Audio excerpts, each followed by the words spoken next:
어, 성실하게 준비해 주신 강의 자료에 너무 감사드려요. 아유, 그냥 감사합니다. 네. 코멘트입니다. 네. 그리고 너무 많이 배우고 있다 하는 생각이 들고요. 그리고 이 자리에서 만나게 되는 친구들이 또 있어요. 그래서 네. 여기서 보니까 더 반갑고 이게 새로운 경험인데 참 새롭고 감사하고 그렇습니다. 네. 내담자들은 뭐 어린아이들에서부터 노인까지 저희 함께하는 상담자들이 여러분이 계세요. 네. 네, 그래서 애착의 문제가 애기들만의 문제가 아니라는 그런 경험을 리얼하게 하고 있는 중에 정말 좋은 교육을 받게 돼서 감사합니다. 아유, 감사합니다. 네. 선생님 어디 네, 계시나요? 네. 저는 원주에 있고요. 아, 네. 그 지역에서는 이제 유아교육 강의도 하고 또 양육자 교육 하고 있는데요. 이제 백그라운드는 유아교육 쪽이어서 그 애착은 다루지만 이제 트라우마로 연결해서 하는 부분은 좀 저한테는 새롭고요.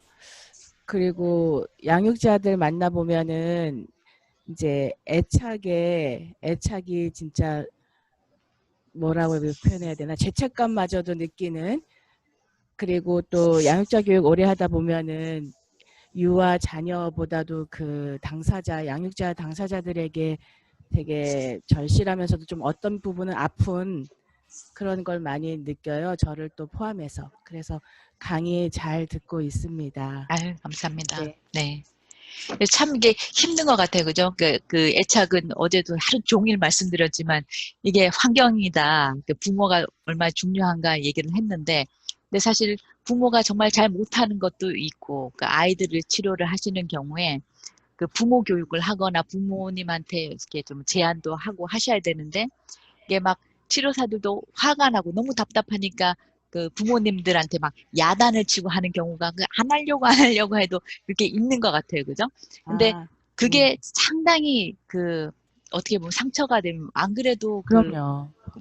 그 본인들이 그 수치심이 많은데 그래도 치료사들한테서 그 수치심 더 많이 이렇게 건드려질 수 있고 아, 그렇게 되면 애를 치료실에서 그냥 데리고 가버리 일단 아, 애들을 잡기 위해서는 부모를 먼저 잡아야 되는 거잖아요. 그래서 음, 항상 아이를 치료하실 때는 부모 교육이 상당히 중요하고 부모하고 치료사가 좋은 관계를 맺는 게 참 중요한 것 같습니다. 그래서 네, 네, 부모님들 만나면 칭찬을 정말 많이 해주시는 거, 그죠? 네. 그래도 정말 얼마나 힘드시냐, 얼마나. 위로도 많이 필요한 것 네, 같아요. 맞아요. 위로가. 네. 네, 그래서 그런 것들이 정말, 잘못하는 거는 본인들도 많이 알고 있는 게 많으니까. 네, 항상 그 공식이 있다고 저는 얘기를 하거든요. 칭찬, 조금의 어떤 어드바이스, 칭찬. 음, 이런 식으로 아, 네, 포뮬러를 정하셔가지고 항상 네, 네. 시간 긍정적 잠깐 뭐 얘기하시고 다시 너무 잘하고 계시다고. 아, 아이, 네, 이런 환경에서 애가 더 나빠질 수 있는데 그래도 어머님이 이렇게 해주셔가지고 정말 유지하고 있는 거라고 맞아요. 항상 네, 해주시면 좋을 것 같아요. 네, 감사합니다. 제가 잠깐 제 소개를 드렸었는데요. 네, 네, 제가 한 8년 전부터 이게 고기능 자폐에다가 애착 트라우마가 굉장히 심각한 아동을 지금 8년째 이제 저희 센터에서 뭐 저도 만났다, 다른 날도 만났다는데 이 앞에 그 이제 트라우마와 이 애착 트라우마를 들으면서 그 한 사례가 클리어하게 저한테 더 쑥 들어와서 네. 굉장히 제가 더 몰입도가 왜 이렇게 내가 몰입도가 정말 뛰어나지 다른 때보다 그랬더니 그런 사례가 저하고 굉장히 그 미해결점이었던 것도 같고 이게 뭐가 어떻게 내가 좀 접근을 해준다 최선을 한다고 그랬는데 아직도 좀 미숙한 점이 많았었구나 하고 저한테는 굉장히 큰 도움을 지금 받고 있습니다. 아유, 감사합니다. 네. 감사합니다. 네. 그러니까 강의 들으실 때 공한희전 선생님처럼 그러니까 사례를 생각하시면서 들으시면 훨씬 더 이게 이해도 이렇게 쉬우시고 그러니까 질문도 많이 생기실 것 같아요. 그러니까 하면서 우리 내담자 이 비슷한데 그럼 어떻게 해야 되는 걸까 생각하시면 좀 더 클리어하게 가져가실 수도 있으시고 뭘 물어봐야 되는지도 조금 더 자세히 그래서 나올 것 같아요. 제 안에 질문들이 정말 많이 네. 올라가요. 음, 네. 음. 예, 감사합니다. 질문은 정말 정말 좋은 거죠. 답보다는 사실 치료사는 네. 그러니까 답보다는 좋은 질문을 하고 또 그 좋은 질문이 또 다른 좋은 질문을 낳고 그러니까 끊임없이 질문을 하는 게 정말 치료사의 좋은 태도인 것 같아요. 제가 봤을 네. 때는. 네. 안녕하세요. 네, 안녕하세요. 저기 건강가정 다문화 가족 지원센터에서 상담사로 일하고 있는데, 예, 저희는 이제 다문화 가정도 그 상담을 하고, 그리고 이제 저는 또 모래놀이 치료로 아동들하고도 만나고 있거든요. 네. 그래서 이제 아동을 상담하다 보면 당연히 이제 엄마들이랑 이야기를 당연히 해야 되고, 그리고 이제 애착의 부분에서는 항상 이렇게 그 이야기를 잘 해주고 싶은 그 마음이 너무 큰 거예요. 그게 얼마나 중요한지 아니까. 근데 어저께 수업을 또 들으면서 그 순간에 그 엄마와 아이의 그 교류 안에서 그 조율되는 그런 것들을 이렇게 보면서 제가 또, 정말 이렇게 뼈저리게, 와, 정말 이런 거구나라는 거를 다시 한번 느낄 수 있었고, 네. 또 옆에 이제 직원 중에서도 이제 아기 키우는 또 직원이 있으면 그게 그렇게 중요하대요. 이야기를 해주게 되었습니다. 그래서 네. 너무 잘 듣고 있습니다. 아유, 감사합니다. 그죠? 그러니까 얼마 2분 30초 안에 좀 이따가 스틸 페이스 제가 그 비디오도 보여드릴 텐데요. 그러니까 그 짧은 순간 안에 얼마나 많은 대화가 오고 가고 있는지 아이가 그 엄마 그 행동을 또 그게 무슨 뭐 애착이 잘못됐다라고 하는 게 정말 트라우마틱한 게 아니거든요. 이게 그래서 애착 심리 치료하고 트라우마 치료하고 애착 트라우마 치료가 이렇게 나눠지는 거예요. 오늘 강의에서 제가 드릴 텐데요. 그 말씀을 드릴 텐데 그래서 사실 애착에 문제가 있고 우리가 그 선생님들이 주로 보는 내담자들군이 무슨 엄청나게 뭐 트라우마가 있어서 이렇게 어려운 점이 있는 게 아닌 거거든요. 그러니까 그 일상생활에서 그냥 매일 겪는 그 엄마의 그냥 시선을 쳐다보는 거, 피하는 거, 다가가는 거, 멀리 가는 거 이런 모든 거에서 어떤 메시지를 아이들이 받는다는 거죠. 그래서 그 메시지들이 하나 쌓여서 나는 이런 거구나. 사람들은 이런 거구나. 세상은 이런 거구나 라고 하는 어떤 GPS가 형성되는 게 그게 애착인 거죠. 그러니까 참 이게 한편으로는 너무 마음이 아픈 것 같아요. 왜냐하면 이게 사랑하지 않아서가 아니거든요. 아무리 사랑을 해도 그죠? 그런 게 잘못될 수 있다는 거. 네, 감사합니다. 저는 그 세미나를 계속 들으면서 처음에는 이제 저하고 엄마 관계 때문에 뭐 그런 게 많이 생각이 났고 또 그다음에 딸하고 뭐 이런 자식들하고 그랬었는데 어저께 이제 세대 간 대물림에 대해서 말씀하셨잖아요. 근데 제가 이제 할머니가 됐거든요. 그래서 할머니가 되면서 이렇게 하다 보니까 세대 간에 이게 좀 소화된 부분이 좀 많았구나 이런 생각이 들어요. 그래서 이게 좀 노력을 하니까 그 딸네 가서 이제 애들 보니까 그 다루거나 이런 것들이 조금 달라지고 그 굉장히 영향을 많이 준다는 걸 보면서 어저께 지금 걔를 좀 문제들을 좀 끊었구나 이런 생각이 많이 들어서 그런 면에서도 감사드려요. 그럼요. 선생님 정말 용감하신 거죠. 그래서 그 자식들과 그 손녀, 손주들이 지금 그 짊어질 짐을 선생님이 많이 덜어주신 거잖아요. 선생님이 소화를 하심으로써. 그러니까 이만한 정말 선물이 어디 있어요, 그죠? 아니 그쪽 애기 태어나서부터 어렸을 때 어저께 본 그런 것처럼 그렇게 했을 때 그런 것들을 이렇게 멘트를 해줄 수가 있고 이제 그렇게 되니까 정말 그게 나타나는 거를 그 아기를 통해서 보거든요. 그래서 뭐 내 자식한테 못한 건 어쩔 수 없는 건데 이제 그 밑에 애들한테 해줄 수 있는 어떤 우리가 할 수 있는 것들이 더 뭐 내담자한테도 해주지만 또 개인적으로 그러는 것도 상당히 좋다고 생각이 듭니다. 네, 감사합니다. 아까 교수님께서 조금 전에 엄마들이 사랑하지 않아서가 아니라 어떻게 보면은 이런 걸 몰라서 이렇게 아이들에게 그냥 사소한 일, 시선을 통해서도 아이들에게 상처를 주고 이게 애착에 실패한다고 하셨는데 제 내담자의 경우는 25살 남자 청년인데 엄마하고 애착이 안 돼서 우울증에 걸렸어요. 그런데 이 청년이 지금은 엄마가 이제 아들의 회복을 위해서 너무 옆에서 노력을 하는데도 불구하고 엄마를 거부하고 있거든요. 그렇죠. 네. 근데 이럴 경우에는 어떻게 도와줘야 될지. 왜냐하면 애착은 2살 때 형성이 되는 거니까요. 이미 그 엄마를 지금의 엄마가 아닌 거예요. 그래서 나이가 든 사람들은 지금은 더 이상 부모가 치료에 들어올 그 공간이 적습니다. 그래서 그 인트라사이킥으로 작업을 하셔야 돼요. 내담자 내면에 있는 엄마랑 작업을 하셔요. 실제 엄마가 아니라.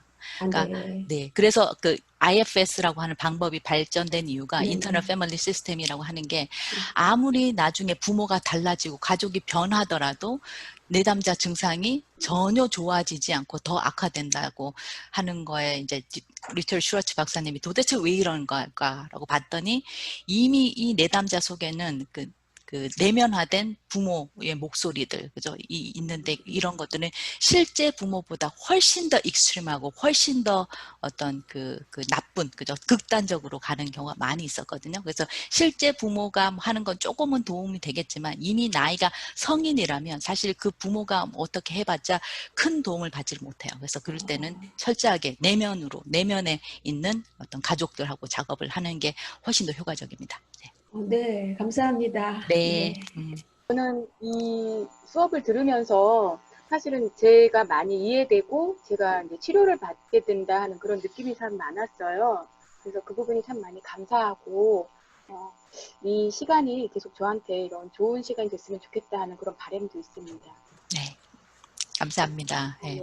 네. 그게 사실 제일 좋은 태도인 것 같아요. 나한테 먼저 적용을 해보는 거, 그죠? 이게 어떤 이론을 하더라도 이거 어떻게 내 남자한테 적용할까 보다도, 그죠? 물론 그건 뒤에 오는 거고 선생님들이 먼저 이게 나한테 어떤 식으로 적용이 되고 나는 어떤 애착을 만들었고 뭐 이게 어떻게 형성이 됐는지 이런 것들을 개인적으로 조금 보실 수 있으시면 그러니까 내담자들이 이해하는 게 조금 더 쉬우실 거예요.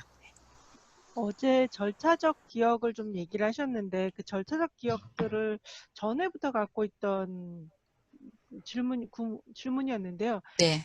일종의 절차적 기억은 그냥 처음에는 의식적으로 배우지만 그러다가 배우다가는 결국은 그 몸에 자동화되는 거죠. 그 자전거 타는 자동화돼서 것처럼. 그렇죠. 거의 이제 무의식의 영역으로 들어가게 그렇죠. 되는 건가요? 그렇죠. 그렇지만 아이들이 배우는 건 아이들은 의식이 없기 때문에 처음부터 네. 그냥 프로시드 몸으로 들어가는 거죠.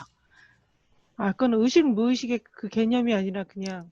그렇죠. 처음에 그러니까 아이들이 나중에는 우리가 그 explicit memory하고 procedural memory가 있을 때, 그죠? explicit 네. memory는 계속해서 의식적으로 해서 그게 자동화가 되면 이제 거기서 의식적인 거에서 procedural memory 넘어가는데 애착에서 말하는 procedural memory 같은 경우는 처음부터 애들이 의식적으로 뭘 배울 수가 없어요. 계속 반복을 통해서 몸에 그냥 저장이 되는 거거든요.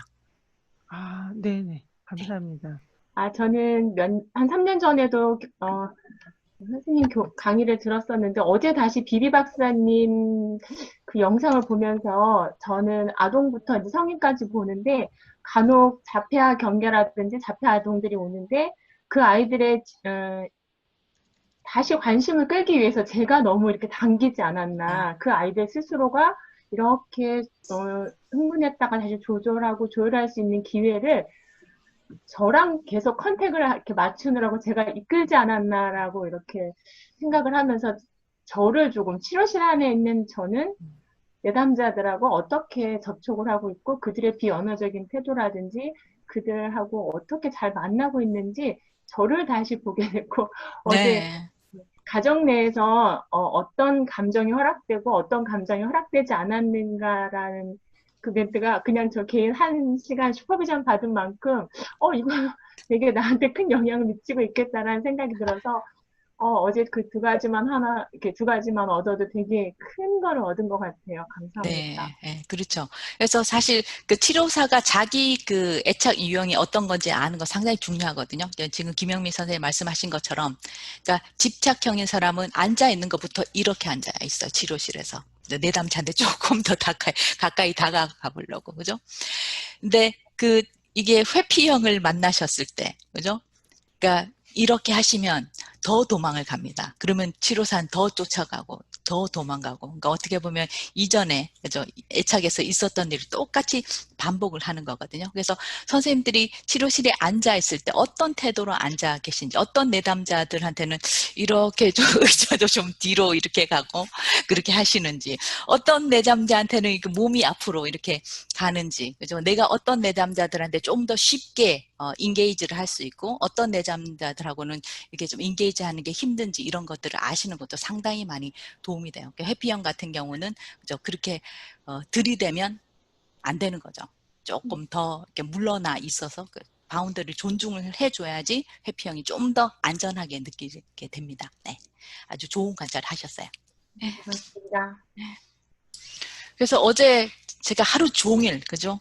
2살이 하루 종일 강의를 그 한마디로 요약을 하면 왜 애착에서 2살이 그렇게 중요하다고 얘기를 하는지, 그죠? 그리고 왜 애착에서 유전, 뭐 기질 이런 것보다 환경이 중요하다고 얘기를 하는지, 그러니까 거기에 대해서 제가 그냥 4시간을 다 얘기를 했네요. 그죠? 그래서 이제 그 질문을 하신 분들이 있으셨는데, 그죠? 그 아무래도 기질이 더 있는 게 아닌가. 그래서 강의를 어제 들으시면서 생각이 어떻게 바뀌셨는지, 아니면 그대로신지, 예, 궁금합니다. 어쨌든 그래서 그 애착에선 어렸을 때가 아주 중요한 거고요. 뭐 많은 그 애착에 대해서 그 연구를 하시고 뭐 발표를 하시는 분들 보면, 그러니까 국가 예산에, 그죠? 아주 일부분이라도, 그러니까 정말 어린 영모자, 그 저소득층이나 아니면 뭐 그 영모자를 잘 보살필 수 있고 교육을 할 수 있는, 그죠? 엄마가 좋은 엄마가 되고, 좋은 엄마라고 하는 게 무슨 뭐 대단한 게 아니잖아요. 그죠? 그러니까 아이들이 안정 애착을 형성할 수 있는 그런 어떤 교육과 그런 환경을 제공하는데 또 정부 예산이 요만큼만 써도 얼마나 많은 정신질환이 예방될 수 있을 것이며, 얼마나 많은 어떤 그 범죄율이 줄어들 건가. 그러니까 그런 답답함을 많이 호소를 하죠. 근데 정말 많은 이런 연구들이 나와도 이걸 우리가 일상생활에서 정말 생활을 변화시키기 위해서 하는 건 정말 많은데 참 변하는 게 쉽지 않은 것 같아요. 그래서 우리가 어디에 어떤 분야에 있든지, 그러니까 치료사들은 일선에서 이런 사람들을 보고 있으니까요. 그래서 이런 지식들을 모아서 그냥 치료실에만 쓰는 게 아니라 계속해서 알리고, 어떤 그 법이나 뭐라도 정책이나 이렇게 알리는 역할들을 치료사들이 좀 하면 좋겠다라고 하는 그런 마음은 항상 저는 가지고 있습니다. 그래서 그 오늘 강의를 할 거는요, 그러니까 트라우마와 애착과 애착 트라우마 심리치료에 대해서 지금 좀 비교를 하면서 말씀을 드릴 거예요. 그래서 오늘 회피형까지 아마 할 수 있을 것 같은데, 그래서 트라우마와 애착과 애착 트라우마, 그러니까 제가 이렇게 3가지로 나눠봤어요. 왜냐하면 상당히 혼용돼서 쓰는 경우가 많이 있는 것 같아서요. 그래서 다른 분들은 다르게 정의를 할 수도 있겠지만은 이거는 적어도 제가 정의를 하는 방법이거든요. 선생님들도 이런 식으로 생각하시면 조금 더 쉬우실 것 같아요. 그래서 트라우마라고 하는 거는, 그래서 레벨 1 강의에서 제가 누누이 말씀드렸지만은, 그러니까 통합될 수 없는, 그러니까 견딜 수 없는 어떤 압도되는 경험, 내가 평소에 하지 않는 내 경험의 범위를 넘어서는, 그죠? 그러니까 윈도우 오브 에펙트 탈러런스를 완전히 넘어서는 그런 압도적인 경험에 생기는 거고요. 이렇게 되면 거의 죽을 것 같다는 느낌이 들어요. 내 생명에 지장을 받는, 우리가 이제 인간이기 전에 동물이었으니까 애니멀 디펜스 메커니즘을 불러일으킵니다. 그러니까 생존, 서바이벌을 내가 죽느냐 사느냐의 문제, 그러니까 그런 것들을 불러일으키는 거죠. 그래서 상당히 몸과 마음이, 그죠? 전혀 조절이 안 되고 사람들이 이제 해리가 되거나 패닉이 되거나 이런 일들이 이제 일어나는 거죠. 근데 애착이라고 하는 거는, 그죠? 애착 심리 치료. 애착이라고 하는 거는 초기, 그러니까 2살 그때까지요. 그러니까 초기 양육자와의 경험에서 일어나는 것으로, 이게 다 어떻게 보면 이모셔널 페인이에요. 감정적으로 슬프고 외롭고, 그죠? 막 뭐 아프고. 근데 감정적 고통은 초래하긴 하지만은 이게 개인의 정서를 압도하지 않아요. 윈도우 오브 탈러런스 안에 있는 거라는 거죠. 그렇지만 그 가장자리에 있긴 하지만은 어쨌든 견딜 수 없는 퀄리티가 아니에요. 근데 애착 트라우마라고 하는 건요, 초기 양육자와의 경험이 정서적으로 압도되는 되는 거라는 거죠. 그래서 부모가, 그죠? 엄마가 아이한테 위협을 주는 존재가 돼버리는 거예요. 그래서 아이가 생명에 위협을 받아. 생명에 엄마가 칼로 찔러 죽이려고 하는데 그런 얘기를 하는 게 아니에요. 아이들 같은 경우는, 그죠? 코 푸는 소리에만도 공포를 느끼잖아요. 그죠? 그런 공포를 많이 느끼거나 반응하지 않았거나, 그죠? 근데 아이들한테는 시간 개념이 없기 때문에 그런 공포에서 빨리 누군가가 구해주지 않으면 그 공포, 그 배고픔, 그죠? 그 찝찝함에 그냥 영원히 갇혀버리게 되는 거거든요. 그래서 그런 식으로 생각을 해주시면 될 거예요. 그래서 이렇게 나눠진다는 것이라가 적어도 제가 보는 관점에서는 그렇습니다. 그러면 뭐가 트라우마틱한 반응인가? 레벨 1을 들으신 분들한테는 복습이 될 거고요. 그래서 간단하게 그냥 좀 짚고 넘어가 볼게요. 그러니까 어떤 사건이, 그죠? 일어나서 어떤 사건을 인해서 경험을 처리하고 다루는, 그죠? 리소스가 완전히 붕괴가 돼버린 거예요. 그래서 어떤 경험을 하더라도 그 이후에는, 그죠? 그 경험이 담아지질 않아요. 그래서 아주 사소한 것들이 막 바더가 되고, 그 트라우마 이전, 어떤 그 트라우마틱한 사건이 일어난 이전과 이후로라는 거예요. 이전에는 괜찮았는데, 밖에 나가는 것도 괜찮았는데, 트라우마틱한 사건이 일어나고 난 다음에 그게 트라우마틱 반응이 일어났을 때는 밖에 나가는 것조차, 그죠? 내가 나가면 사람들이 칼로 찔러 죽이면 어떡하지? 이런 이전에 전혀 하지 않았던 생각, 그죠? 이전에 전혀 내가 보지 않았던 세상이 펼쳐지는 거, 이게 트라우마틱한 반응인 거고요. 그래서 트라우마틱 리스폰스라고 하는 거는 사건이 아닙니다. 어떤 똑같은 사건이 일어나더라도 개인이 어떤 그 구조를 가지고 있는지에 따라서 트라우마틱 할 수도 있고 좀 뭐 기분 나쁘긴 하지만은 견딜 수 있는 것도 있고, 그래서 이건 철저하게 개인의 어떤 주관적인 반응이라고 하는 거, 그죠? 그래서 이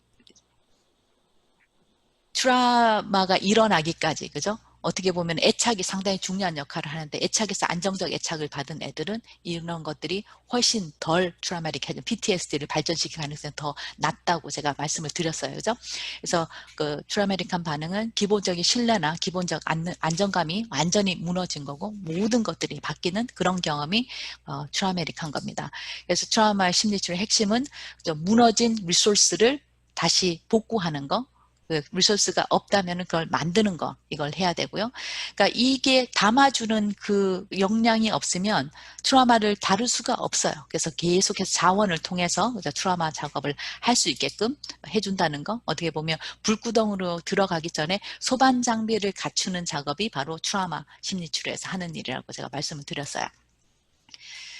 그래서 자원이 확보되지 않은 사람, 리소스가 없는 사람들은, 그죠? 불구덩이에 그 소방 장비를 하지 않고 들어가는 거 똑같은 거죠. 감정에 휩쓸려서 주체할 수 없게 플러드 되거나, 그죠? 감정을 완전히 차단을 해버리거나, 아니면 이걸 효과적으로 다룰 수 있는 도구가 없어서, 그죠? 계속해서 뭐 하나만 트리거가 되면 계속해서 최악으로 가버리는 트라우마 고리에 계속해서 이제 걸려가지고 이거 계속해서 반복을 하는 거예요. 그래서 이런 것들이 너무 괴로워서 해리하거나 완전 셧다운하거나 이제 모든 생활을 제한함으로써 트리거를 회피하죠. 집안에서만 있는 거예요. 밖에 나가면 너무 무서운 게 많으니까. 그래서 이런 식으로 살 수 없기 때문에 좀 내가 인간처럼 좀 남들처럼 느끼기 위해서 사람들이 또 중독의 매개체들을 사용하게 됩니다. 왜냐하면 있는 그대로 제정신으로는 사는 게 상당히 힘들거든요. 그래서 많은 중독 문제들도 마찬가지예요. 그러니까 트라우마 렌즈로 보지 않으면 사실 중독이 해결되지가 않아요. 그러니까 단지 중독의 문제로만 보고 중독을 끊는 거에 포커스를 맞추신다면 그 중독 치료는 효과적일 수가 없습니다. 왜냐하면은 그 중독이라고 하는 것들이, 중독의 매개체들이 사실 문제긴 하지만은 문제를 해결해 주는 거거든요. 내가 견딜 수 있는 이 감정들, 그죠? 이 견딜 수 없는 이 경험들을 이 중독의 매개체들이, 마약이나 술이나 이런 것들이 견딜 수 있게 해주는 해결책인데, 그 해결책을 가져가 버리면 사람들은 완전히 더 위험하게 돼버리는 거예요. 그래서 그 중독을 치료하기 위해서는 꼭 트라우마 렌즈로 봐야 되고, 이 중독의 매개체를 제거하기 위해서는 리소스를 만들어줘서 그 사람들이 마약이나 이런 중독 매개체 없이도 그걸 다룰 수 있는 상황이 됐을 때 서서히, 그죠? 함 리덕션, 그죠? 그 해치지 않는 선에서 조금씩 그 제거를 해야지, 그죠? 그게 성공적인 중독 치료를 할 수가 있는 거예요. 근데 그건 트라우마고요. 이제 애착을 보면, 그러니까 애착 문제의 원인은 뭐냐, 그죠? 이거는 부모와의 경험이 이상적이지 않아서 생기는 거예요. 그죠? 그래서 이게 대단한 게 아니라는 거. 비틀스 비비 그 비디오에서 보셨듯이요. 우리가 애착에서 말하는 게 무슨 대단한 게 아니에요. 아주 사소한 거. 일상생활에서 아주 조금씩 어떤 미스어튠이라고 그러죠. 미스어튠먼트가 일어난 게 그게 바로 애착의 문제가 된다는 거. 그러니까 부모가 일관성이 없거나, 그죠? 부적절하게 행동을 하는 거. 그 다음에 아이가 이제 정서 조절을 못하거나 이걸 해주는 것도 비일관적으로 해줄 때, 애는 스스로 조절할 수 있는 능력이 없는데 엄마한테 100%밖에 의존할 수밖에 없는데 엄마가 이걸 그 능력이 없는 거죠. 아이를 조절할 수 있는 능력이 없는 사람들 같은 경우는 애들은 그냥 계속해서 그냥 패닉 상태에 그렇게 영원히 갇혀버릴 수밖에 없다는 거. 그리고 어떤 때는 되고 어떤 때는 안 되고, 그럼 애가 상당히 컨퓨즈 되죠. 그죠? 그리고 부모의 감정적 편견. 그러니까 부모가, 그죠? 어떤 집에서 어떤 감정들이 허용됐냐라고 제가 말씀드렸는데, 그죠? 어떤 것들이 엄마가 봤을 때, 아빠가 봤을 때 허용이 되고 어떤 것들은 안 된다라고 했으면 그것들을 또 마찬가지 애들한테 그대로 내재가 된다는 거. 그 다음에 부모의 블라인드 스팟. 아무리 사랑하더라도 이게 부모가 모르는 상태에서 일어나는 경우가 많거든요. 모르기 때문에 일어나고, 그죠? 부모의 스트레스. 부모가 스트레스를 받으면 당연히 애들한테 그대로 있어줄 수가 없잖아요. 이것도 애착 문제의 원인이 되기도 하고, 부모가 몰라서 그러기도 하고, 또 아니면 부모가 해결하지 못한 어떤 트라우마가 있었을 때 그게 그대로 아이한테 대물림이 되는 거고요. 또 부모가 어떤 애착 유형을 가지고 있는지 그것도 earned secure, 그죠? 자기가 획득한 안정형으로 가려고 하는 노력이 없다면은 부모의 애착 유형이 그대로 아이들한테 답습이 된다는 거. 어떻게 보면 다 엄마 때문이야 뭐 이런 거 같죠, 그죠? 하지만 사실이 그렇습니다, 그죠? 그래서 트라우마 치료하고 심리치료, 애착 심리치료를 보면요, 그러니까 트라우마에서는 항상 핵심으로 들어가지 않아요. 불구덩이로 바로 들어가지 않아요. 항상 주변부에서 준비를 하고 서서히 그죠? 이 불 온도를 테스트하면서 주변에서 들어가거든요. 근데 애착 같은 경우는 그냥 핵심으로 휙 들어가 버려요, 바로. 왜냐면은 윈도우 에펙트 탈러런스 안에 있기 때문에 그렇습니다. 이 중에서 가장 찰지, 그죠? 가장 주스가 있는 대로 이제 가장 뭐가 많이 나올 것 같은 최악의 순간으로 그냥 휙 들어갑니다. 그래서 그런 데서 접근하는 법이 이제 차이가 있는 거고요. 트라우마에서는, 그죠? 리소스 개발이 제일 중요하고요. 그러니까 애착에서도 마찬가지 리소스 하지만 특히 중요한 거는 의미가 상당히 중요해요, 애착에서는. 그러니까 그런 사소한 일상 하면서 아이들이 그런 메시지를 받거든요, 엄마로부터. 아, 나는 중요하지 않은 사람이구나. 오, 나는 정말 대단한 사람이구나. 아니면 나는 뭐 어떻구나 이런 어떤 메시지를 받는데, 애착에서는 이 사람이 지금 내담자가 하는 얘기를 들으시면서, 그죠?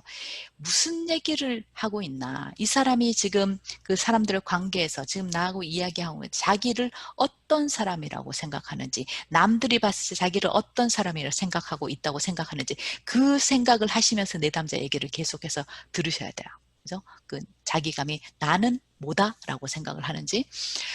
그다음에 트라우마에서는 습관적으로 작동되는 애니멀 디펜스를 조절하는 겁니다. 그러니까 fight flight 모드, 그죠? 그다음에 freeze 모드, 이런 것들이, 그죠? 살기 위해서 생존 모드가 늘 작동되거든요. 근데 애착에서는 감정, 그러니까 감정이 이렇게 슬프고 너무 외롭고 이런 것들, 그러니까 감정이 훨씬 더 중요한 거예요. 그래서 트라우마에서 디지털 어라이즈, 그러니까 몸에 이게 다 배어 있는 거거든요. 그래서 트라우마에서는 몸을 중심으로 치료하는 게 상당히 효과적이고, 애착 같은 경우도 몸하고 감정 마찬가지고요. 그러니까 트라우마에서 해립된 부분을 통합하는 게 중요한 거고, 애착에서는 보호자가 인식하지 못했었던 부분들, 그죠? 그걸 치료사가 봐주는 거야. 그러니까 보호자가 봐주지 못했기 때문에 남미 경험이 된다 그랬잖아요. 그죠? 그래서 남미 경험이 내가 아닌 거, 부모가 그건 나는 너는 이거야 라고 정해준 그 틀 안에 있기 때문에 많은 것들을 해리시키고 남미가 됐는데, 이런 것들을 다 이 사람이 성격 안에 통합해서 가지고 올 수 있게끔 치료사가 그걸 다 봐주는 거. 그러니까 그게 중요한 겁니다. 그래서 트라우마 애착의 방어를 보면요. 그러니까 트라우마의 방어는 신체적 방어가 대부분이에요. 왜냐하면 생존에 관련되어 있는 거니까요. 근데 애착 방어 같은 경우는 감정적인 방어입니다. 사실 사람들이 많이 거절 때문에 뭘 하지를 못하고, 그죠? 버려질까봐, 비판. 이게 사실 선생님들 보시고 있는 내담자 대부분이 이런 문제를 가지고 있잖아요. 그죠? 그러니까 이런 사람들의 애착의 문제가 이제 있는 사람이라고 확신 우리가 할 수 있는 거죠. 그리고 그 트라우마 방어 같은 경우는 감정 조절 범위를 넘어가고, 애착의 방어는 여전히 감정 조절 안에 있다는 거. Fight, Flight, Freeze를 쓰고, 이쪽에서는 애착을 극대화하도록 정서적 편견을 갖게 된다. 그죠? 그러니까 엄마한테서 살아남기 위해서 엄마가 좋아하는 거, 엄마가 선호하는 거에 맞춰가지고, 그죠? 그쪽으로 더 강화를 하고, 엄마가 싫어하는 거, 엄마가 좋아하지 않는 것들은, 그죠? 밀어낸다는 거죠. 그래서 트라우마 방어는 위험 상황에서 필요한 거고요. 애착 방어는 사회적 상황에서 필요하고, 아까 그 선생님 말씀하신 거짓짜기를 만들어낼 수밖에 없다는 거. 아까 그 아이 같은 경우에 보육원에서, 그죠? 엄청나게 방어가 심한 아이인 거죠. 그러니까 방어가 심하다라고 하는 건 얘가 그대로 있을 수 없는 환경에 아주 오랫동안 노출이 됐었다고 하는 거예요. 그래서 스스로 안전하게 만들기 위해서 방어막을 강하게 만들 수밖에 없는 거죠. 그래서 트라우마 애착의 정서는요. 그러니까 트라우마는 그 공포가 있습니다. 왜냐하면 죽기 살기니까요. 그 공황을 동반하는 극도의 공포가 있고요. 심한 좌절감, 극심한 분노, 극도의 두려움. 그러니까 이런 모든 것들이 감정 조절의 범위를 벗어나요. 그죠? 제가 말씀드려요. 화가 나면 정말 때려 죽일 만큼 화가 나고, 슬프면 막 자살하고 싶을 만큼 슬프고. 그러니까 뭔가 그 감정적인 게 있더라도 아주 극단적인 퀄리티가 있어요. 그래서 근데 이런 정서들이 일어난 근원은 신체의 어떤 위험 때문에 오는 거고요. 그러니까 애착 같은 경우는 뭐 슬픔도 있고, 뭐 애도도 있고, 외로움도 있고, 분노, 좌절감도 있지만은, 그렇지만은 그게 막 때려 죽일 만큼 뭐 이렇게 화가 나는 건 아니라는 거. 그죠? 이 범위 안에 있지만은 괴로운 정도입니다. 그래서 이런 정서의 근원은 감정이고요. 그래서 그 내담자들이 하는 얘기를 듣고 이 사람이 자기 자신에 대해서 어떤 생각, 어떤 믿음을 가지고 있는지를 이렇게 들으시면, 아, 이게 지금 애착의 문제인가 트라우마의 문제인가를 좀 더 구분을 하기가 쉬우실 거예요. 그래서 트라우마 같은 경우는 혼자 있으면, 다 혼자 있는 게 힘들 수가 있죠. 그렇지만 혼자 있으면 막 죽을 것 같은 어떤 그 생각이 든다. 그죠? 그런 느낌이 든다라고 하면, 아, 이 사람은 트라우마에 가깝겠구나. 그죠? 그렇지만 너무 혼자라서 너무 외롭고 슬프고 그러면 애착인 거죠. 트라우마는 뭔가 계속해서 죽을 거야가 많죠. 꼼짝할 수 없고, 그죠? 뭐 죽임을 당할 거고, 뭐 이렇게 해야 되고. 그러니까 애착에서는 뭐 비슷하긴 하지만은 훨씬 더 톤 다운된 어떤 느낌이 이렇게 있는 거죠. 항상 뭐 내 능력을 입증해서 보여야 된다고 하는 거, 나는 부족하다는 거, 그죠? 내가 감정을 느끼면 사랑받지 못할 거라는 거, 이런 것들이 어떤 그 자기 자신에 대한 어떤 믿음. 입니다. 그래서 이렇게 차이가 있고요.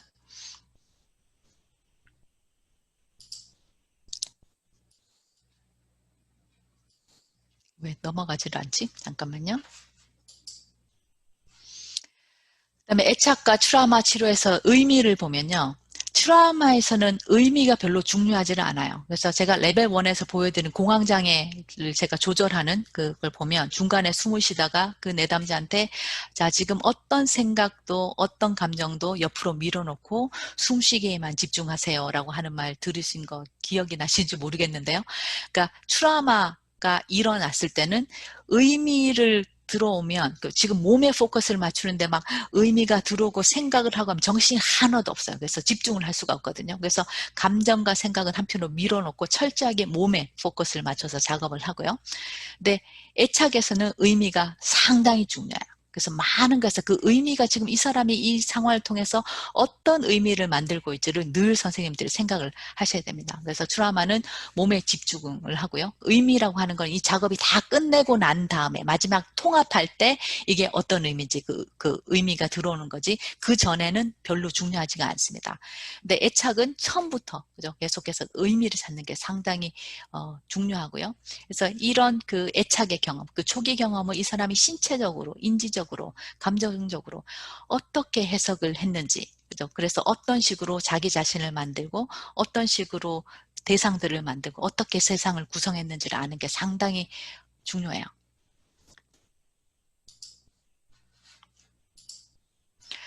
그래서 부모의 양육 태도를 통해 형성되는 자신에 대한 긍정, 부정적 인지를 보면요. 애착에서 나는 너를 원치 않아. 이런 메시지를 부모로부터 받을 수 있죠. 한번 생각을 해보세요. 그 부모가 어떤 행동을 할 때 이런 메시지를 받을 수 있을까? 그죠? 많은 그 부모들이 이해할 수 없거든요. 나는 애를 이렇게 사랑하는데, 그죠? 왜 얘는 나를 모르나?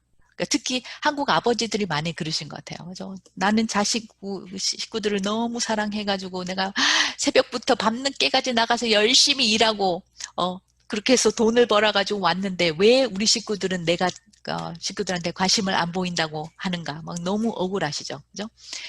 근데 그 행동이, 그 마음은 알겠는데 하루 종일 부재하고 집에만 오면 짜증내고 집에만 오면 자기 너무 힘들었으니까 애들은 쳐다보지 않고 TV만 보고 그리고 잠자고 그러니까 그 행동만 보면은 이 사람이 어떤 메시지를 내가 우리 아이들한테 우리 와이프한테 주고 있는지를 전혀 모르세요. 그죠? 자기 마음만 중요한 거죠. 그래서 마찬가지예요. 부모들이 아무리 아이를 좋아하지만은 내 행동 그러니까 한번 생각을 해보세요. 어떤 행동을 했을 때 아이들이 엄마의 아니 아빠의 어떤 행동을 보고 나는 너를 원치 않아. 이런 메시지를 받을까. 그 행동을 생각을 해보세요. 근데 대신에 어떤 행동을 해줬을 때 아이들은 사랑받고 있고 너는 안전해 라고 하는 메시지를 엄마한테 받을까. 그죠? 근데 이거를 엄마가 말을 하는 거 아니죠. 많은 엄마들이 나는 너를 원치 않아. 너한테 쓸 시간은 없어. 이런 말을 하지 않습니다. 근데 말을 하지 않더라도 그죠?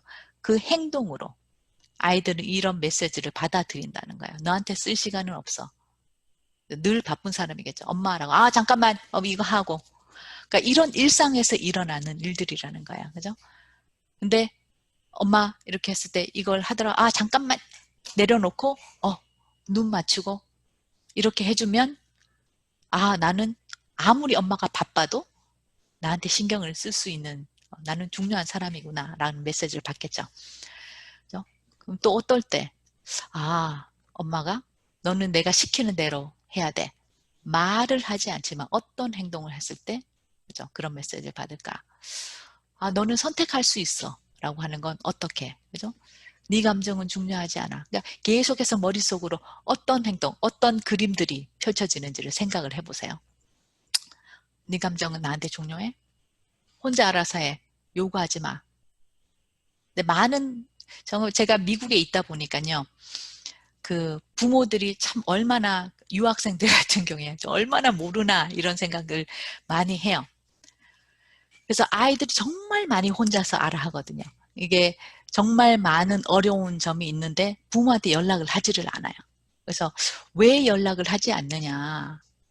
연락하면 무슨 일이 일어날까 봐 걱정해서 연락을 하지 않느냐라고 했을 때 아이들은 아니요. 연락하면 당연히 도와주실 거고 어쩌고 저쩌고 말로는 그렇게 하죠. 그렇지만은 하지 못한다는 거예요.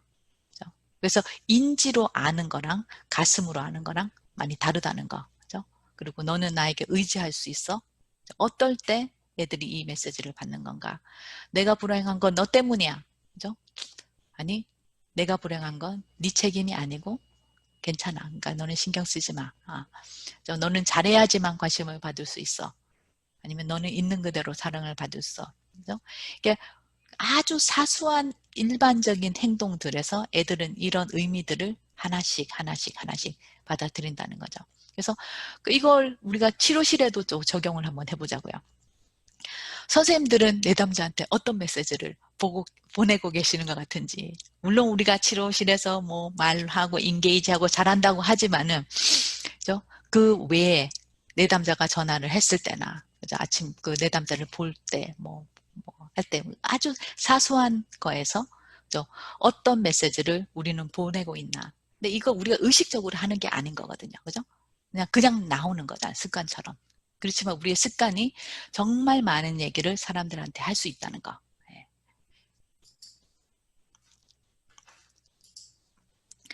그래서 애착 치료의 핵심은요.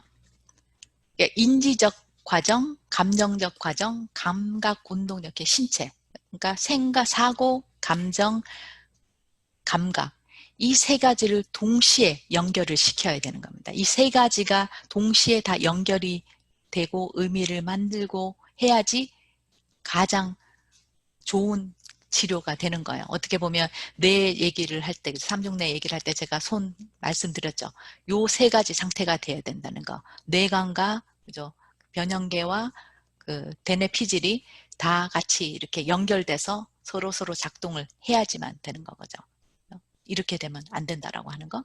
그래서 그 믿음도 파악을 해야 되고 감정도 파악을 해야 되고 그죠? 그런 걸 할 때 지금 신체적으로 어떤 일이 일어나는 건지도 다 파악을 해야 되고 그걸 계속해서 연결을 시켜 나가야 돼요.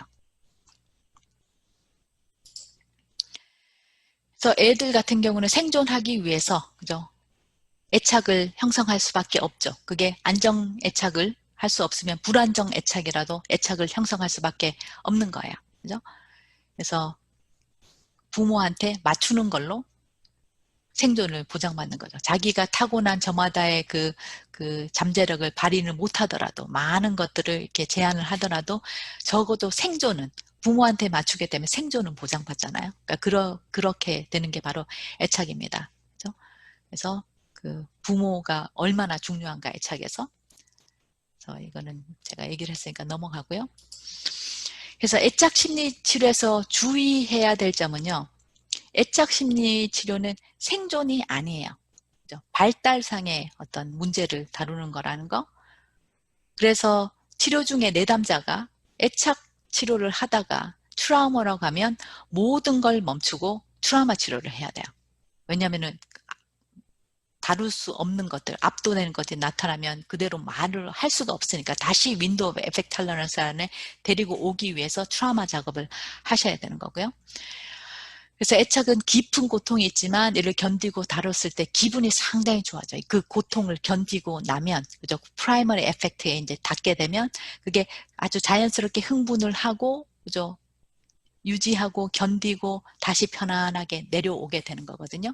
그렇지만 트라우마 같은 경우는 이거를 이렇게 놔두시면 빨리 어떤 그 조치를 하지 않고 놔두시면은 압도적으로 돼서 상당히 위험하게 됩니다. 그래서 빨리 조치를 취하셔야 돼요.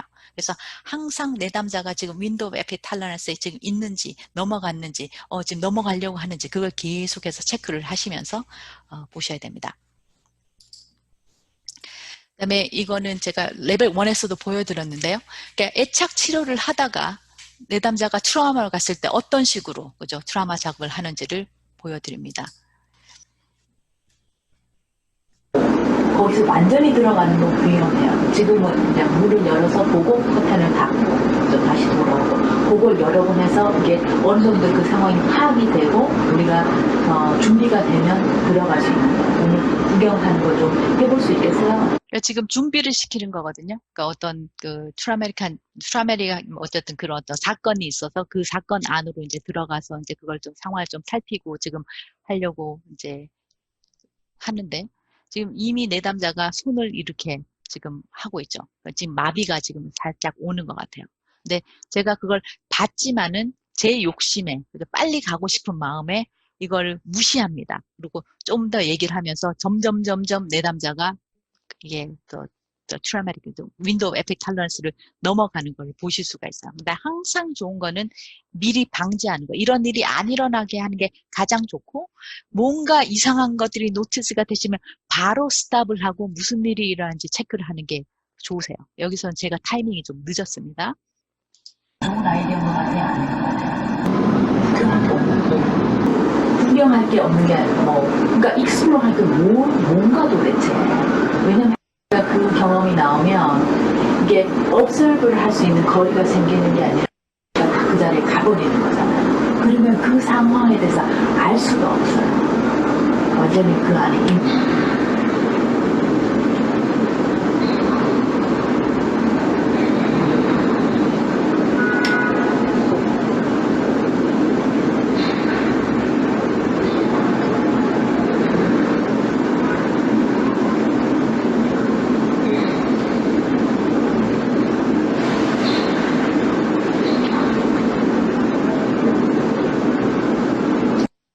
얼마나 지금 여기 프레젠트한 것 같아요?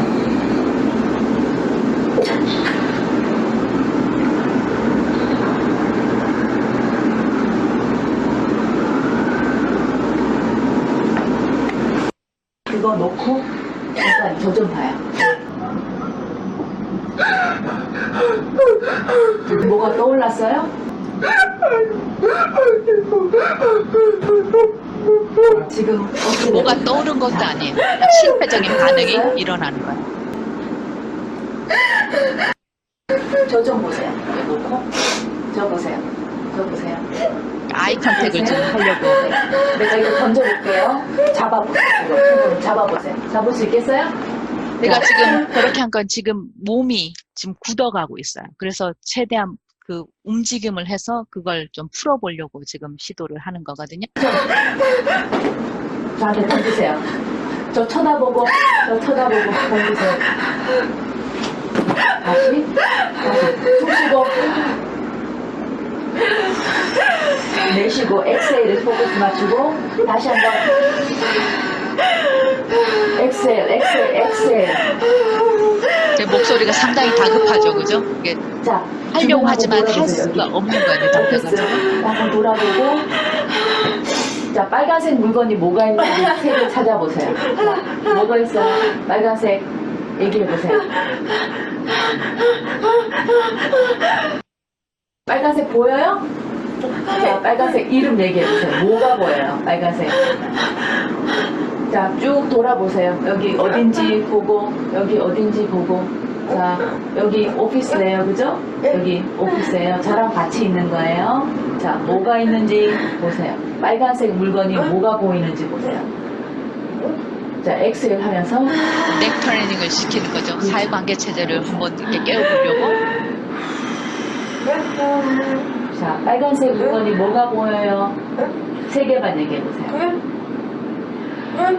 지금 어깨나 이런 모든 것들 봤을 때 자, 계속 몸이 지금 돌아봐요. 아직까지 가만히 있지 풀리지가 말고 않아요, 그죠? 돌아보고 보여요? 빨간색 물건? 자, 지금 일어나. 그냥은 도저히 안 되겠다 싶어서 제가 가서 걷게 만듭니다. 지금 이렇게 몸이 점점 더 굳어가고 있는 게 보였어요. 일어나보세요. 괜찮아요? 일어나보세요. 네. 자, 걸어다녀요. 저랑 같이. 자, 이쪽으로 걸어다녀요. 다시 이쪽으로 돌아다니면서 보세요. 자, 빨간색 물건이 뭐가 있는지 3개 찾아보세요. 다시. 뭐가 있어요, 빨간색 물건? 보여요? 빨간색? 뭐가 보여요? 어떤 게 보여요? 시계. 오케이. 또 2개 더. 또 물통. 또 하나 더. 인형. 아, 오케이. 자, 괜찮아요. 자, 2 곱하기 2 뭐예요? 4. 오케이. 자, 그럼 좀 더 어려운 거. 9 더하기 7. 9 더하기 76. 오케이. 내가 계산이 잘 안 되네요. 자, 그럼 13 더하기 25. 38. 오케이. 자, 그 다음에 뭐가 있을까? 제일 좋아하는 물건 3개만 얘기해요.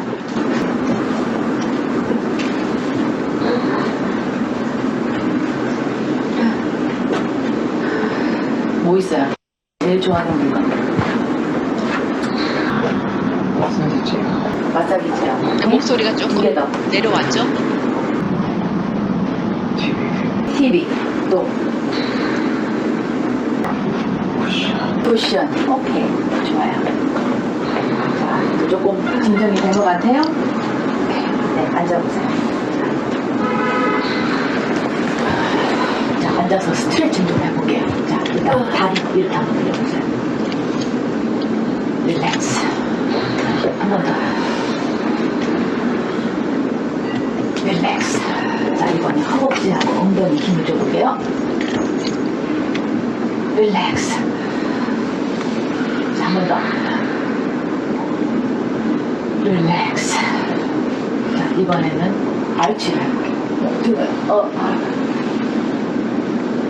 릴렉스. 한 번 더. 릴렉스. 자, 이번엔 팔을 한번 쭉 뻗어보세요. 쭉쭉쭉쭉 뻗어서 주먹 쥐고 릴렉스. 한 번 더. 팔 뻗어서 주먹 쥐고 릴렉스. 이번 어깨를 귀까지 올려볼게요. 릴렉스. 한 번 더. 릴렉스. 자, 얼굴을 최대한 찡그려 볼게요. 근육을. 그러니까 이런 식으로 그죠? 내담자를 다시 윈도우 오브 애착 톨러런스 안에 데리고 오는 거예요. 그리고 나서 이제 하던 일을 또 마저 하면 되는 거죠. 그래서 항상 그 트라우마 같은 경우는 어디서 뭐가 터질지 모르기 때문에 이런 도구들이 있어야 됩니다. 그러니까 멀쩡하게 애착 치료를 하다가도 갑자기 그 내담자들이 윈도우 에펙트 톨러런스 넘어가면 이런 식으로 빨리 조치를 취하셔야 돼요. 그래서 그 치료사들이 트라우마에 대해서 아는 건 필수고요. 그래서 제가 강의도 그 통합적 트라우마 레벨 1을 먼저 하고 다른 강의를 들으시는 분들한테 가능하면 이걸 먼저 듣고 다른 걸 들으시라고 하는 이유가 그겁니다. 왜냐면은 치료를 하다가 내담자들이 어떤 반응을 보일지 미리 알 수가 없잖아요. 그래서 이거는 기본적으로 알 수 있어야 되는 거거든요. 만약에 이런 그 뭘 해야 될지 모른다면 내담자가 만약 이런 반응이 치료실에 보였다고 하면 상당히 당황할 수가 있어요. 근데 선생님들 한번 이런 비디오를 보셨기 때문에 아 이렇게 하면 되는구나 이렇게 아이디어가 이제 있으시겠지만 이런 것들을 경험하지 못하신 분들이 만약에 치료실에 이런 일이 있다고 하면 상당히 당황하게 되고 막 뭐 119를 부른다든지 뭐 이런 식으로 해서 막 급하게 정신병원에 입원을 그 이머전시 룸에 할 수도 있고 그러니까 그것 자체가 상당히 트라우마틱 할 수가 있는 거거든요. 근데 의외로 이런 상황을 다루는 게 그렇게 어렵지가 않아요. 그죠? 그 메커니즘을 알고 있으면 그죠? 그러니까 이걸 하지 못하면 재트라우마 시키게 되는 거고요. 그래서 애착을 다루다가 어떤 심리 치료를 하다가도 그러니까 내담자가 트라우마 상황으로 가게 되면 모든 걸 멈추고 이걸 다시 트라우마 치료를 해서 윈도우 에펙트 톨러런스 안에 넣어놓고 계속해서 작업을 한다는 거. 아무렇지 않게 또 작업을 할 수가 있어요. 그래서 어제 그 나누는 걸 했을 때 그 저랑 같이 팀에 있었던 분이 그런 말씀 하셨어요. 이게 도대체 트라우마를 배우니까 모든 게 트라우마 렌즈로 보이고 애착을 또 배우시니까 모든 게 애착으로 보이고 그래서 도대체 이게 더 이게 컨퓨즈가 되고 이거 어떻게 해야 될지 모르겠다고 말씀하신 분이 계셨는데 그래서 정말 잘하고 계시는 거라고 그게 맞는 거라고 말씀드렸는데요. 그러니까 이렇게 보시면 될 것 같아요. 그러니까 스킬을 선생님들 타시는지 모르겠는데 그냥 애착 치료는 그냥 스킬을 그냥 타는 거고요. 근데 트라우마 치료 같은 경우는 그러니까 우리가 스킬을 탈 때 제일 먼저 배우는 게 넘어지는 것부터 먼저 배우잖아요. 근데 내려오는 거 하지만은 사실 넘어진 걸 일으킬 수 있으면 일어날 수 있으면 괜찮은 거거든요. 그래서 어떻게 보면 트라우마 치료는 넘어졌다가 일어나는 연습이라고 생각하시면 될 거예요. 그래서 스킬을 타고 내려오시다가 넘어지면 언제나 이제 일어나서 다시 내려올 수 있는 방법을 어떤 취득하시는 거. 네, 컴플렉스 PTSD 같은 경우는 아주 고난이의 어떤 코스를 내려오는 거라고 생각을 하시면 좀 쉽지 않을까? 개념적으로 이런 생각을 해봤습니다. 그래서 애착 치료의 핵심은요. 그러니까 어떻게 보면 무의식의 의식화예요. 그 프로이드가 한 말이 상당히 그 맞는데, 그러니까 모든 것들이 임플리시트하고 몸에 있는 거기 때문에, 그죠? 왜냐면 어렸을 때 그 해마가 작동하지 않아서 기억에 있질 않잖아요. 그냥 몸이 알고 그냥 패턴으로 나타나는 거거든요. 많은 사람들이 저 기억을 하지를 못해요. 근데 사실 기억을 하지 않아도 괜찮아요. 왜냐면 그 사람 행동을 보면 무슨 일이 있는지를 알 수 있으니까요. 그 사람의 패턴을 보면 무슨 일이 어떻게 있었는지 정확하게 알 수 있으니까요. 그래서 애착 치료의 핵심은 그 사람들이 계속해서 반복하는 패턴들이 있으면 그걸 명료화하는 거, make it explicit, 그죠? 의식화하는 게 상당히 중요하고요. 왜냐하면 그걸 의식화해야지, 알아야지, 우리가 뭘 작업하는지 알아야지 작업을 할 수가 있는 거거든요. 그래서 우리가 의식화를 하려면, 그죠? 그걸 보려면은 빨리 그냥 얘기만 쭉 하고 나면 알 수가 없어요. 그래서 항상 멈추고, 무슨 일이 일어나는지, 내가 알고 있는 건 너도 알고 있는지 계속해서 내담자한테 어춘을 하면서 우리가 다 똑같은 걸 보고 있는지를 확인을 하시면서 치료를 하시는 게 상당히 중요해요. 그래서 애착을 변화시킬 수 있나? 많은 사람들이 그러죠. 타고난 운명이고, 나는 원래 그래요. 뭘 그렇게 애써가지고 바꿔가지고 하려고. 근데 애착은 변화시킬 수 있습니다. 예. 이제 제가 봤을 때 제가 제 경험으로 이렇게 말씀을 드릴 수가 있는 것 같아요. 저는 이제 획득한 안정형을 좀 만들지 않았나 이런 생각을 합니다. 오랜 기간의 치료를 통해서. 그래서 애착은 변화시킬 수 있나? 네, 변화시킬 수 있고요. 그래서 치료사가 이런 확신이 있어야지 또 내담자들한테도 그죠 희망을 줄 수가 있으니까요. 왜 애착을 변화시킬 수 있다고 보냐면요. 그러니까 뉴로플라스티시티, 그러니까 뇌가 딱 만들어져서 그게 변하지 않는 게 아닌 거잖아요. 그러니까 뇌 가소성이라고 한국말로는 하나요?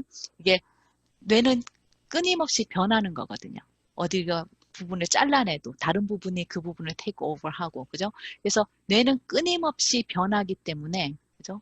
당연히 애착은 변화시킬 수 있습니다. 애착이라고 하는 게 그냥 다시 감정적인 게 아니라 뇌의 문제라고 했잖아요. 뇌의 디폴트 세팅이, 그죠? 그렇게 형성됐으면 그것마저도 변화시킬 수 있다는 거죠.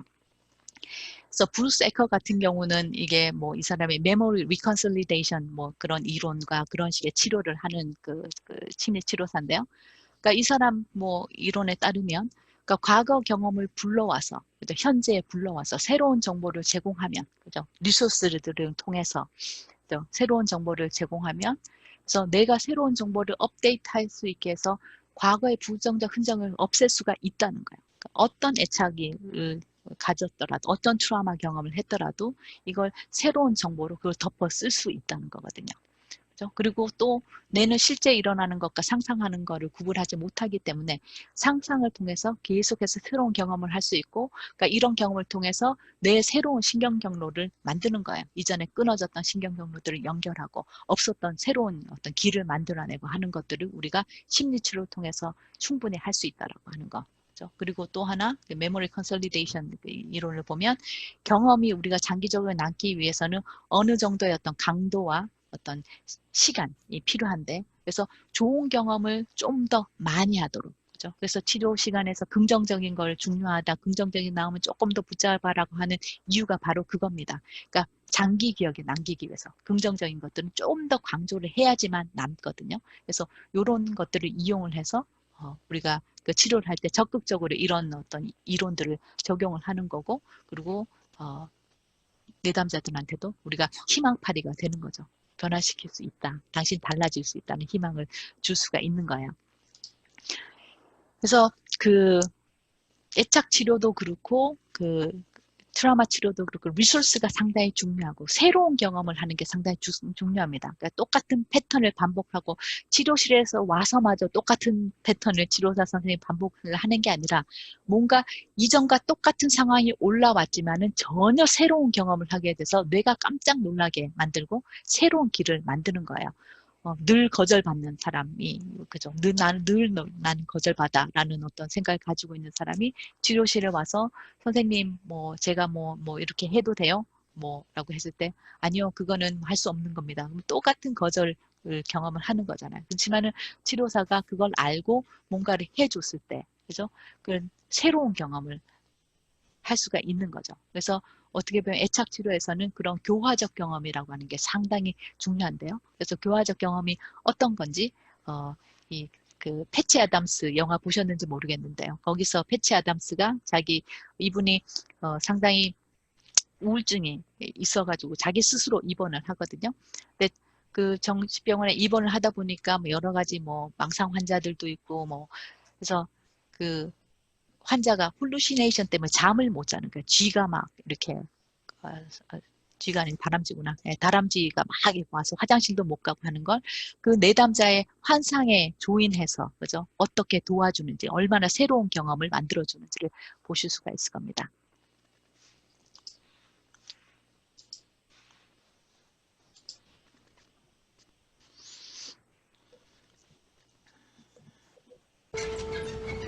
Rudy, stop. You're throwing off my rhythm. You'll go blind. Please. I have to go to the bathroom. Hey, go. It's right over there, 15 feet away. I would, but But what, the squirrels? How many? there's only one just now. You can't go to the bathroom because of one squirrel. If I get off the bed, he'll get the others. Oh, Rudy. That's not the point. They're squirrels. Squirrels, Rudy. They're one of the most amiable creatures on the planet. Oh, no, they're not. On the list of hostile predators, they're right above the bottom, just above baby chicks and slugs. What could they possibly want? Your nuts? Do you think? Oh, Rudy. Come on, I'll take you. Don't move. What? Don't move. Another one? It's on the end of your bed, on the rail.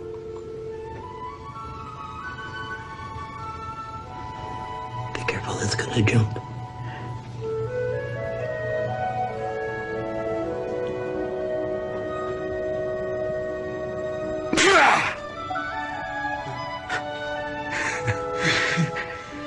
There's one! At the end of the bed!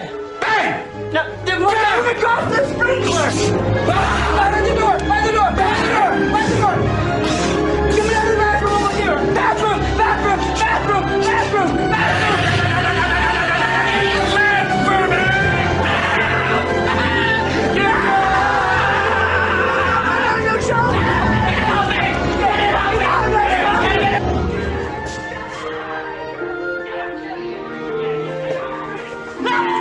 We need more cover! They're coming from the bathroom! Get the cover!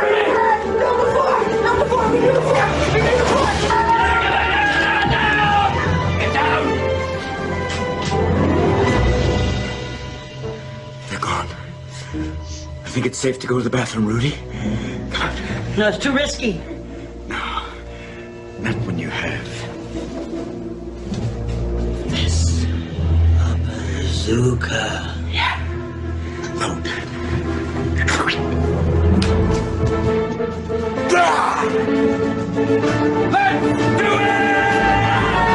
do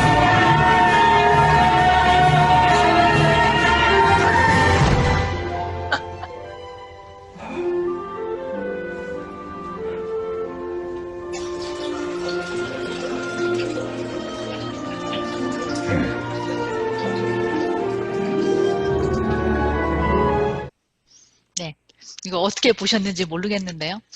어떻게 보면 그 상당히 플레이풀하죠. 그 내담자의 망상에, 그죠? 자기 그 룸메이트의 망상에 조인을 하는 건데 많은 부분이 사실 뭐 이렇게까지는 아니더라도, 그죠? 그 내담자가 경험하고 있는 데 가서 새로운 경험을 제공을 해주는 거예요. 그래서 이 사람이 여기서는 화장실을 갈 수 있게, 아니면 내담자가 관계를 맺을 수 있게, 뭔가를 할 수 있게끔, 그죠? 그걸 할 수 있는 어떤 도구들을, 우리가 리소스를 찾고 제공을 해주는 게 바로 교화적 경험이고요. 그러니까 이런 식의 마인드셋이 그 애착 치료에서 상당히 중요하다라고 하는 거. 그래서 애착 시스템이라고 하는 거는요, 항상 누군가와 있을 때 늘 작동을 합니다. 꼭 엄마하고 아기만 작동이 하는 게 아니고요. 다른 사람이 누군가 나타나면, 우리가 지금 이 강의를 듣는 도중에도, 그죠? 선생님들하고 저하고 사이에 애착 시스템이 지금 작동을 하고 있다는 거죠.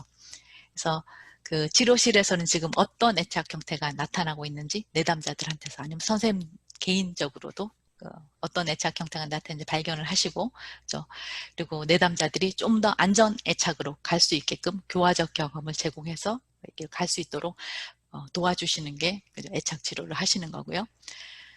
그래서 긍정적인 거, 안정적 애착으로 가는 순간들이 나타나면 이를 이제 의식화를 해야죠. 그걸 지금 이런 일이 일어나고 있네요 라고 이렇게 지적을 하고 그걸 의식화하고 강조하고, 그러니까 이걸 의도적으로 관찰해서 스스로 그 차이를 알 수 있게 하고 그쪽으로 이제 나갈 수 있게 만들어 주는 겁니다. 그래서 안정적 애착으로 한번 가볼게요. 그래서 안전적 애착을 만드는 환경은 아주 그냥 대단한 게 아니에요. 그냥 늘 우리가 하는 거죠. 안전한 신체적 접촉. 그러니까 신체적 접촉이 사실 상당히 중요한 건데요. 근데 그게 안전한 경험이어야 된다는 거예요. 그러니까 누구한테? 아이한테. 아이가 그 접촉을 받았을 때 뭔가 이게 그 좀 기분 나쁜 그런 느낌이 없어야 돼요. 그래서 세이프하고 안전한 신체적 접촉이 상당히 중요하고요.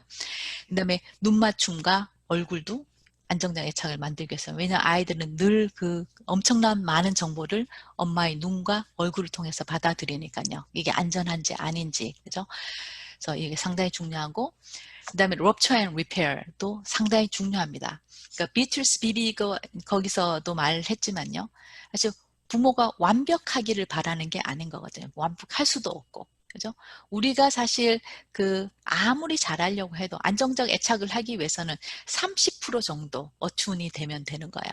나머지 70%는 우리가 실패하고 우리가 잘 못하고, 근데 잘 못한 걸로 끝나버리면 안 되고요. 잘 못한 거를 이게 내가 뭘 잘못했구나, 그리고 회복하려고 하는 노력, 잘못하고 잘못했던 거를 회복하려고 하는 노력을 70% 쓰는 거고, 그죠? 그게 바로 럽처 앤 리페어라고 하는 겁니다. 근데 럽처만 있고, 그러니까 실패만 있고 다시 복구가 안 되면은 그건 상당히 문제가 되는 거죠. 그래서 안정 애착을 만들기 위해서 부모가 다 모든 것들을 다 어춘해야 되는 거 아니에요. 30%만 하면 되고 나머지 70%는 잘못하고 잘못한 거를 인정하고 잘못한 걸 다시 잘하려고 하는 노력들, 이 모든 것들이 안정애착을 만드는 환경이고요.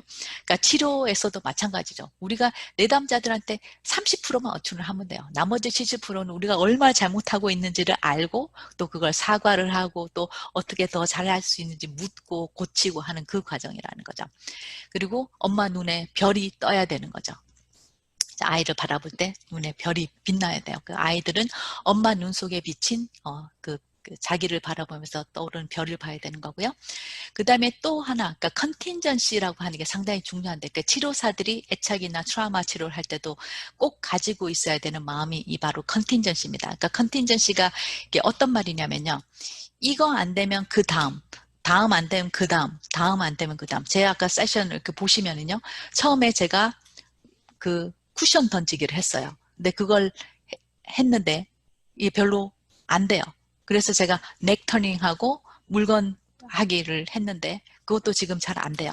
오케이. 그럼 그 다음에 뭐가 있지? 그 다음에 뭐가 있지? 계속해서 이게 되는지 안 되는지 보고, 그죠? 이게 안 되면 다른 걸 계속해서 내야 되는 거거든요. 그러니까 엄마들도 마찬가지. 아이가 캄다운을 하지 않아. 오케이. 그럼 이 방법을 해보고. 그러면 이게 아니야? 그럼 또 다른 방법을 해보고 다른 방법을 해보고 다른 방법. 애가 캄다운 할 때까지 계속해서 다른 것들을 찾는 거거든요. 근데 어떤 엄마들은 하나를 해보고 안 되면 포기를 하는 엄마들이 있어요. 근데 그렇게 했을 때 안정적 애착을 만들 수가 없다라고 하는 거. 그러니까 어춘이라고 하는 거는 너무 중요한 거죠. 그죠? 그다음에 항상 가능해야 된다. 아무리 바빠도 아이들한테 나는 너한테 시간이 없어 라는 어떤 감정적인 메시지를 줄 수가 없다라고 하는 거. 근데 이 availability라고 하는 건 늘 옆에 있어줘야 된다는 게 아니에요. 어떤 엄마들은 늘 옆에 있어줘도 아이들이 외롭고 아이들을 못 보는 경우가 있는 게 아니니까요. 그러니까 physically를 이야기를 하는 게 아니라 어떤 emotional availability를 말을 하는 거고요. 그 다음에 완벽할 필요도 없고 그냥 good enough 하면 된다. 30%. 네. 그리고 부모가 아이를 보호해주고 아이의 경계를 존중해줘야 된다는 거, 그죠? 아이가 싫다라고 하는 신호를 알고, 그죠? 그걸 더 이상 푸시하지 않는 거. 어제 비틀스 박사님 그 비디오를 보면요. 아이가 이렇게 게이지를 피할 때 자기 스스로 조절을 하기 위한 하나의 방법인데, 그죠? 그러면 그걸 기다려주면 되는데 그 끝까지 쫓아가면 경계를 침범하는 엄마. 우리가 위니컷이 침범하는 엄마 얘기를 많이 하잖아요. 그죠? 그게 어떤 건가? 실제로 그런 것들이 침범이라고 하는 거예요. 무슨 대단한 게 아니라는 거. 그죠? 그래서 아이의 신체와 감정을 엄마가 당연히 조절해 줘야 되는 거고요. 그래서 특히 아이들은 그 말귀를 못 알아듣잖아요. 그게 현상을 이해하지를 못하기 때문에 목소리 상당히 중요해요. 목소리 톤 아주 중요하죠. 아무리 좋은 말을 하더라도 아가야 뭐 이런 식으로 얘기를 하시면 애 편도체를 엄청나게 자극을 할 수 있겠죠. 그죠? 그래서 목소리를 아이들하고는 아주 편안하게 해주시면 좋죠. 그래서 항상 엄마가 예측 가능성이 있고 일관되게 행동을 해주시면 안정적 애착을 만드는 데 도움이 됩니다. 네.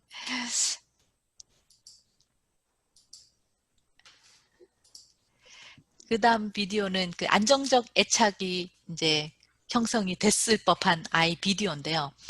그러니까 지금 이 아이가 처음으로 비를 발견한 것 같아요. 지금 한 2살 정도 되는 애인 것 같은데 처음으로 비가 온다라고 하는 거, 그죠? 비를 경험하는 애인데 엄마가 이 아이를 그죠? 대하는 어떤 목소리나 투나 말하는 이 모든 거에서 지금 아까 안정적 애착을 형성하는 여러 가지 리스트들, 그죠? 많은 것들이 엄마가 지금 체크 마크를 지금 할 수 있는 그런 예인 것 같아요. 한번 보세요. 얼마나 기분이 좋아지는지.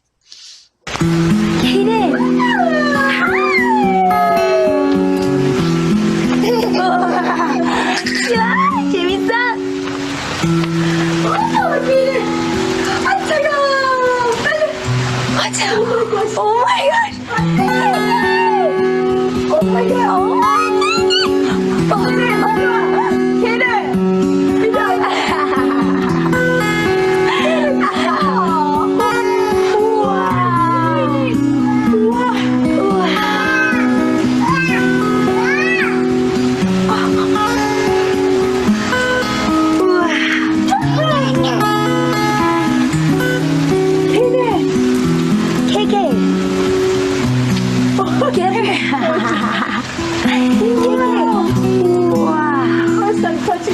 I know. Oh my gosh. How does it feel, baby? Kick it. Here, this is called rain. It's raining. Wow. Put the umbrella on it. 너무 기분 좋으시죠, 그죠? 이거 보면서. 그러니까 좀 더 가면 아이 이제 어떤 엄마는, 이 엄마는 지금 이 아이가 봄비를 지금 처음으로 발견하는 그 기쁨에, 그죠? 그 조인하는 거. 이게 엑스타시 경험이잖아요. 이게 정말 너무 이게 좋은 경험인데 엄마가 완전히 조인을 해요. 그리고 근데 그렇지만 어떤 엄마들은 여기서 지금 감기 걸려! 뭐 하는 거야? 라고 애를 잡아가지고 데리고 올 수도 있겠죠. 그죠? 그러니까 이런 사소한 것들. 애가 엄마가 애를 잡아가지고 이렇게 추우니까 데리고 오는데 애가 다시 나갑니다. 근데 엄마가 그걸 막지를 않아요. 그죠? 그 아이의 경계를 이제 충분히 존중을 해주는 거죠. 그래서 이런 것들이 그죠? 이 잠깐의 액습을 보지만은 얼만큼 엄마가 애랑 어춘이 돼 있는지를 알 수가 있는 거죠. 여러 가지 그 행동. 일상에서 무슨 대단한 걸 하는 게 아니라 일상에서 나타나는 걸로 이 아이는 안정애착이 되겠구나라고 하는 것들을 우리가 알 수가 있습니다.